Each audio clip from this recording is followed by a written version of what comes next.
In today's video, I'm going to share some tips on how to make the ultimate first impression to your customer through your words and your body language. So let's get to it.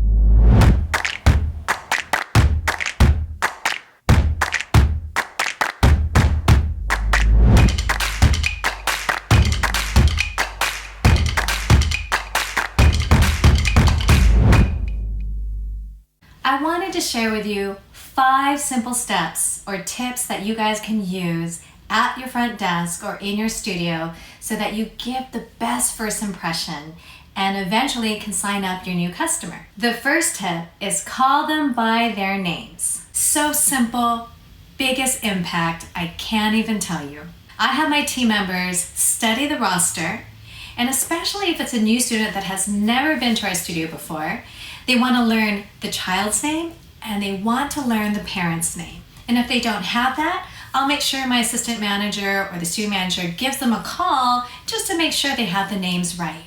Because there's something extremely powerful for that first impression when that new parent and child enter it. To not only get a hi, welcome, but imagine if they get a hi, Barbara, we're so excited that you've come here. And then they go to the child directly and make eye contact and say, and you must be Brady. We are so excited to have you come and fly with us. Wow. I have them as a customer at least by 70%. And I'm not even exaggerating. Simple, huge impact. The second tip that I am going to share with you is extremely simple as well, and that's the power of eye contact. Sometimes it just takes a customer to have eye contact with that teacher or whoever's at the front desk to feel welcomed and to feel as if they're acknowledged and special. So make sure that that eye contact though is open and warm and genuine and comes from a very heartfelt place. We like to call it smiling eyes. Making eye contact with your customer is just as important to have it with the adult as well as a child. So if you need to make eye contact with the child, come down to your knees so that you're at their eye level. And that gesture in itself is extremely powerful too for customer service. Another tip for eye contact is, let's say in an open studio concept, is that the instructors are on the mat doing their thing. They're helping or spotting a child, but we have a ringer or a bell sounds when someone enters the door. Because it's an open studio, everyone's going to hear that bell. And it could be as simple as looking over into the direction of whoever's entered, making eye contact from a distance and giving a warm welcome, saying, hi, welcome to the studio. It's that simple gesture of eye contact, of simple acknowledgement, that's going to make them feel warm and welcome in any space. The third tip on how to give the most ultimate first impression is your tone of voice. Now, remember, you are working with kids. You have to have fun. And it has to be exciting and warm. So if you give one-word answers, in fact, we have a rule at our studio that there's no one-word answers allowed. For instance, if a customer asks, hey, do you have classes for 4-year-olds? Instead of saying, yes, no. That doesn't have the same impact as someone saying, you know, that's a fantastic question. We absolutely do.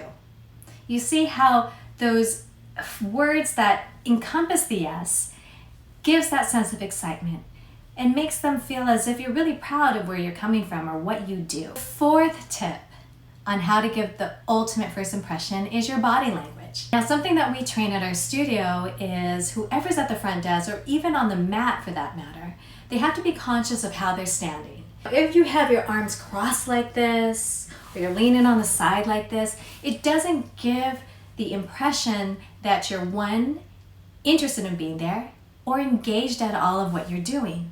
So we try to say that our arms are by our side in a neutral position, or they're engaged and spotting. They're always active. Another little tip that we use is just having what we call the Buddha smile. And all it is just upturning slightly the corners of your mouth into a soft smile. I mean, if you try it right now, inside, it's almost as if you're smiling inside, and it changes the whole attitude you have within, and it will be reflected out towards your customer.